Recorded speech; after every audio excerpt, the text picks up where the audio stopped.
आज सकाळी स्वयंपाक करताना असं वाटत होतं, कुठनं बुद्धी सुचली आणि आहोंना मी हे काम सांगितलं आहे. कोणतं काम ते सांगतेच तुम्हाला आणि तुमच्या पण घरात असंच असतं का? हे ते बघितल्यानंतर मला नक्की सांगा. त्या अगोदर बघा, काल सकाळी मटकी भिजत घातली होती 7-8 तास आणि संध्याकाळी मात्र झोपण्यापूर्वी या पुरण वाटण्याच्या चाळणीमध्ये ही मटकी पूर्ण पाणी निथळण्यासाठी टाकली होती आणि खाली पातेलं आहे असं ठेवलं होतं मटकी भिजत घातलेलं आणि त्याच्यावरती चाळणीत ही मटकी ठेवली आणि जाड नॅपकिन त्याच्यावरती झाकून ठेवला होता. आणि इतके सुंदर मोड आले होते आणि मटकीचा वास सुद्धा बिलकुल येत नव्हता. जर गाठोड्यात मटकी बांधून ठेवली ना, उन्हाळ्याच्या दिवसात चिकट पण होते आणि वास पण येतो. तुम्ही या पद्धतीनं मटकीला मोड आणून बघा, खूप छान मोड येतात. आणि बघा, कालचा व्हिडिओ तुम्ही सगळ्यांनी बघितला असेल की झाडं कटिंग केलेली मी दाखवली होती. अक्षरशः 2-2.5 तास माझे गेले. त्यामुळं मला बाहेर जे काही आंब्याचं झाड वगैरे थोडंफार कट केलं होतं ना, किंवा या दारात माझ्या ना तुळशी आहेत, गेटच्या बाहेर सुद्धा भरपूर तुळशी आहेत, त्यांचं सुद्धा मी कटिंग केलं होतं. वरती ज्या मंजुळा येऊन सुकून गेल्या होत्या ना त्या, तर ते सुद्धा उचलून टाकायचं राहिलं होतं माझं. म्हटलं चला सकाळी टाकूया, पण सकाळी एवढी गडबड झाली की ते काही मला टाकता आलं नाही. पण काल ना बागेतलं सगळं आवरल्यामुळं इतकं सुंदर वाटत होतं आणि सकाळी सगळ्या झाडांना पाणी सुद्धा देऊन घेतलं होतं ऊन वाढण्या अगोदर.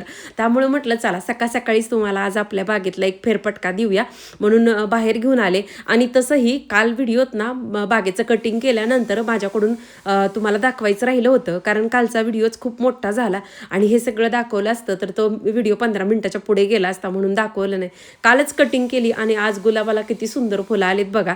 मोगऱ्याचं सुद्धा थोडं कटिंग केलं होतं, त्यामुळे आजची फुलं ठसठशीत उमरली आहेत, कारण जे काही खाद्य असेल ना ते कळ्यांकडे गेलं असणार.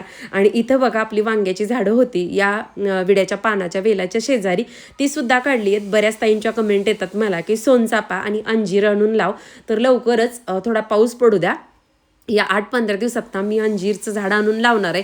तसं आणखीन तुम्हाला कुठलं वाटतं की कमी जागेत एखादं फळाचं झाड चांगलं येऊ शकतं, ते कमेंट करून मला नक्की सांगा. आणि इतकं भारी वाटत होतं ना, मला घरात जावं असं वाटत नव्हतं. पाणी दिल्यानंतर तर आणखीन दारात सडा पडलेला असतो ओला असं, त्यामुळे छान वाटतं. तसं तर उन्हाळा आहे त्यामुळे पाण्याची काही नासधूस आम्ही करत नाही, कारण मला तुम्हाला माहिती की एवढी झाडेत म्हणल्यानंतर किती पाणी लागत असेल. आणि बघा, मस्त कढीपत्ता आणण्यासाठी मी खरं तर गेले होते बाहेर, कारण आज मोडाची मटकी बनवणार होते.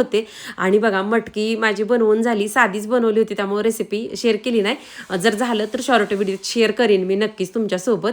आणि बघा, जे म्हटलं की नाही तुम्हाला की आहोंना काम उगीच लावलं असं वाटत होतं, त्याचं कारण असं होतं की काल माझ्याकडून ना, जी आपल्या दारातली किचनमधून नेहमी मी दाखवते की लाल जास्वंद आहे बघा, ती कट करायची राहिली होती माझ्याकडून, कारण एवढी जाड झाली होती ना, म्हणजे तिच्या फांद्या वगैरे की माझ्या आवाक्याच्या बाहेर होते ते.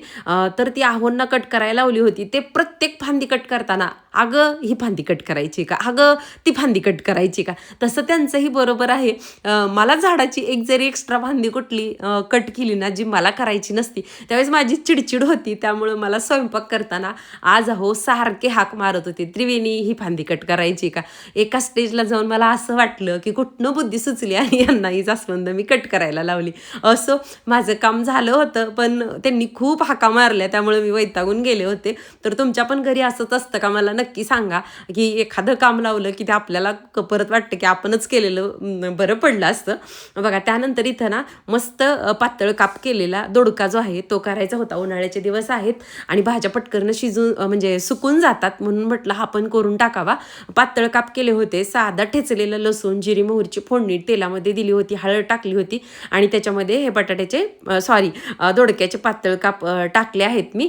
आणि त्यानंतर अर्धा ग्लास पाणी टाकले आणि आता 10 मिनिटं मस्त बारीक गॅसवरती शिजवून घेणार आहे. तोपर्यंत इकडं ना कणिक तर अगोदर मळून ठेवली होती, 15 मिनिटं छान भिजली होती कणिक. आता पटकन त्याचे गोळे बनवून घेतले आणि चपात्या सुद्धा लाटायला सुरुवात केली. तसं आज तुमच्यासाठी एक गोड बातमी सुद्धा आहे बरं का, त्यामुळे आपला आजचा व्हिडिओ स्किप न करता शेवटपर्यंत बघा. आणि आत्तापर्यंतचा व्हिडिओ जर तुम्हाला आवडला असेल तर प्लीज लाईकसुद्धा करा आणि कमेंटच्या शेजारी थोडंसं स्लाईड केल्यानंतर हाईप असा ऑप्शन येतो, जेणेकरून तुम्ही मला पॉईंट देऊ शकता. त्या पॉईंटमुळं माझा फायदा हाच आहे की माझे व्हिडिओ इतरांपर्यंत पोहोचतात. तर इथं तुमच्याशी गप्पा मारत मारत मस्त अशा चपात्या बनवून झाल्या. आणि बघा, बाहेर आपलं जे जास्वंदाचं झाड होतं ना, ते जर पूर्ण कट केलं नसतं ना तर मला वाटत नाही ते जगलं असतं, म्हणून आहोंकडून ते पूर्ण झाड आता कट करून घेतले. पाऊस पडला की ते फुटेलच, त्यावेळेस मी तुम्हाला नक्की दाखवेन. आणि बघा इकडं चपात्या होईपर्यंत मस्त माझी दोडक्याची भाजीसुद्धा शिजून तयार होती. त्याच्यामध्ये जाडसर कुटलेला शेंगादाण्यांचा कूट टाकला, मिक्स करून घेतलं. अगदी छोटे छोटे 3 कवळे दोडके होते. आहोंना आणि मला पण अशी मिठाच्या दोडक्याची भाजी आवडती, म्हणजे माझ्या छोट्या लेकीला पण आवडती, मोठ्या लेकीला मात्र बिलकुल दोडक्याची भाजी आवडत नाही. त्यानंतर माझ्यासाठी माझी स्पेशल अशी ज्वारीची भाकरी. मला ज्वारीची भाकरी असल्याशिवाय माझं जेवण पूर्ण नसतं, म्हणून मी अट्टासाने माझ्यासाठी ज्वारीची भाकरी करते. आणि खरं तर माझं वजन मेंटेन राहण्याचं हेच एक मला वाटतं गुपित असावं की माझ्या भाकरीत म्हणजे जेवणात 2 टाईम ज्वारीची भाकरी असते. त्यानंतर आहोंचं म्हणजे आंघोळ वगैरे करून झाली, कारण त्यांना झाड कटिंग करण्यामध्ये भरपूर वेळ गेला होता. मग आंघोळ झाल्यानंतर चहा वगैरे केला दोघांसाठी आणि मस्त एक 5 मिनटं गप्पा मारल्या. मग जी टोकियारी होती ना आपली कुबेर ट्रीची बनवलेली, त्याच्यासाठी बऱ्याच ताईंच्या कमेंट आल्या की ही कशी बनवली डिटेलमध्ये दाखव. तर कुंडी आणावी लागेल मला त्याच्यासाठी, ज्यावेळेस कुंडी आणेन ना त्यावेळेस दाखवीन. आणि काल परवाच्या शॉर्ट की लॉंग व्हिडिओमध्ये मला कमेंटसुद्धा आलती. त्या टोकियारीमध्ये बघा अशी गळ्याला हात लावलेली बसलेली गुडिया होती चिनी मातीची. तर त्या ताईंनी मला सांगितलं होतं की ती तशी गुडिया किंवा बाहुली आहे ना घरात ठेवायची नाही, त्यानं चिंता वाढते. म्हणून मी सकाळी मला ती कमेंट डोक्यात आल्या क्षणी मी ती बाहुली तिथून उचलली आणि टाकून दिली. अगदी 100 की 80 रुपयांची ती मी आणली होती. त्याचा व्हिडिओसुद्धा शेअर केला होता आणि तिचा पूर्ण कलर गेलेला होता, म्हणून मला तिला टाकून द्यायला पण असं काही वाटलं नाही. आणि एखादी गोष्ट आपल्याला निगेटिव्ह एनर्जी देत असेल तर ती आपल्या आयुष्यात ठेवण्यात काहीच अर्थ नसतो, म्हणजे त्याच्यात आपलं मन गुंतवण्यात किंवा अडकवण्यात. त्यामुळे ती टाकून दिली. आणि तीच आहोंना मी सांगत होते, अहो एका ताईंची अशी कमेंट आलती आणि मी ती गुडिया टाकून दिली. तर म्हटले बरं ठीक आहे. मग त्यांचा इथं चहा प्यायचा चालू होता. तुम्हाला सकाळी सुद्धा बाग दाखवली, तरी पण माझं काय आज आपल्या बागेतून पाय निघत नव्हता. मला असं वाटत होतं की सारखी तुम्हाला ही बाग दाखवावी म्हणून. आणि आज तुम्हाला म्हटलंय ना की गोड बातमी आहे, ती शेअरच करणार आहे. बघा ही तुम्हाला वाटतं ना की लाडू आणि चिंगी फार गुणी आहेत, खूप रुसतात दोघं एकमेकावरती किंवा माझ्यावरती सुद्धा. ह्याला दूध आधी दिलं, त्याला दूध आधी दिलं म्हणून. त्यांची दूध पिण्याची जागा खरं तर आपल्या पॅसेजमध्ये बेडरूमच्या समोर असते, पण वाट्या घासल्या होत्या आणि तो दोघं खूप ओरडत होते, म्हणून इथंच किचनमध्ये त्या दोघांना दूध प्यायला ठेवलं. लाडूला का दूध अगोदर दिलं म्हणून चिंगी रुसली होती, म्हणून तिला उचलून वाटीपाशी सोडलं. तोपर्यंत बघा आपल्या चिंगीला पिल्लं झालेली आहेत आणि ती ओरडलं पिल्लू एक, म्हणून चिंगी आहे असं दूध सोडलं आणि पिलांकडे पळत गेली होती. तर बघा आपल्या चिंगीला 4 गोड अशी पिल्लं झालेत बघा. आता 8 दिवस होत आलेत आणि खूप छोटे आहेत, आणखीन डोळे उघडलेले नाहीत, म्हणून मी व्हिडिओत जास्ती काही शेअर केलं नव्हतं, पण म्हटलं आज शेअर करावं. या छोट्या पिल्लांच्या नख्याना सुईपेक्षा टोकदार आहेत बरं का. आणि डोळे उघडतील ना त्यावेळेस अख्ख्या घरभर फिरायलाही चालू होतात. पिल्लं दाखवली, त्यानंतर लाडूचं मात्र मन लावून दूध प्यायचं चालू होतं. त्याच्या वाटीतलं तो दूध पेला आणि बाहेर गेला. चिंगीचं मात्र वाटीत दूध तसंच होतं. आणि बघा किचन ओटा सगळा क्लीन करून झाला होता. इथं पांढरे शार दिसतात आहे बघा किचनवरती, ते मला क्लीन करून घ्यायचे होते, कारण रोज किचन ओटा पुसला की हल्ली मला ते डोळ्यापुढं सारखं येत होतं आणि असं वाटत होतं की हे मला स्वच्छ करायचे. तर इथं ना हे ट्रू शाईन्स हार्पिक सारखं लिक्विड आहे, हे मी फार जपून वापरते, कारण जिथून मी हे आणलं होतं ना तिथं आता हे मिळायचं बंद झालंय.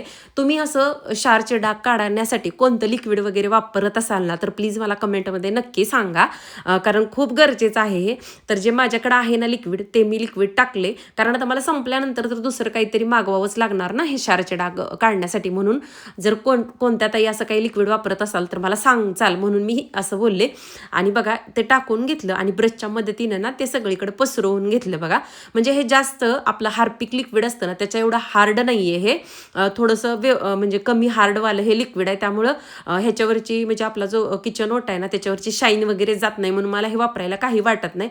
आता हे सगळं असं पसरवून घेतलं ना ब्रशच्या मदतीनं, एक 10 ते 15 मिनटं मी त्याला तसंच सोडणार आहे. तोपर्यंत माझं घरातलं झाडून काढायचं राहिले, म्हणजे तसं सकाळी सगळं झाडलेलं असते बरं का, पण 10:30-11च्या टायमिंगला जेव्हा माझं सगळं घरातलं काम होतं त्यावेळेस मी परत एकदा हे सगळं झाडून घेत असते. तर ते झाडून घेणार आहे. आता झाडून वगैरे ह्याला 15 मिनटं लावून ठेवलं, झाडून घेतलं. आता तुम्ही जर बघितलं तर सगळं वाळून गेलंय ते लिक्विड, म्हणजे सुकलंय, कारण टेम्परेचर इतकं आहे की पटकन ते सुकलं जातं. आणि हा स्प्रिंग स्क्रबर आहे माझ्याकडं, त्याच्या मदतीनं हे मी क्लीन करते. जर तुम्हाला असं सिमिलर प्रोडक्ट एखादं मिळालं ना तर मी नक्की टॅग करेन, कारण ज्यावेळेस आपण हार्पिक किंवा असे harsh liquid bathroom tiles clean करण्यासाठी वापरतो ना, ते जर हाताने घासलं ना, हाताला म्हणजे आपल्या ॲलर्जी एनर्जी होऊ शकते. त्यामुळे असं एखादं स्क्रबर असेल ना तर ते खूप फायद्याचं ठरतं. म्हणजे आपल्या हाताचा वापर करावा लागत नाही आणि त्याने एकदम क्लिनिंग छान पण होतं. आणि बघा ते सगळं मी घासून घेतलं, एक 10-15 मिनटं पाण्याने स्वच्छ धुतलं, कोरडं केलं आणि आत्ता तुम्ही बघू शकता एक सुद्धा आपला इथं क्षारचा पांढरा डाग राहिलेला नाही. आणि इतकं सुख आणि समाधान वाटत होतं ना ह्याच्याकडे बघितल्यानंतर. तर तुम्हाला आजचा व्हिडिओ कसा वाटला, आवडला असेल तर लाईक आणि सबस्क्राईब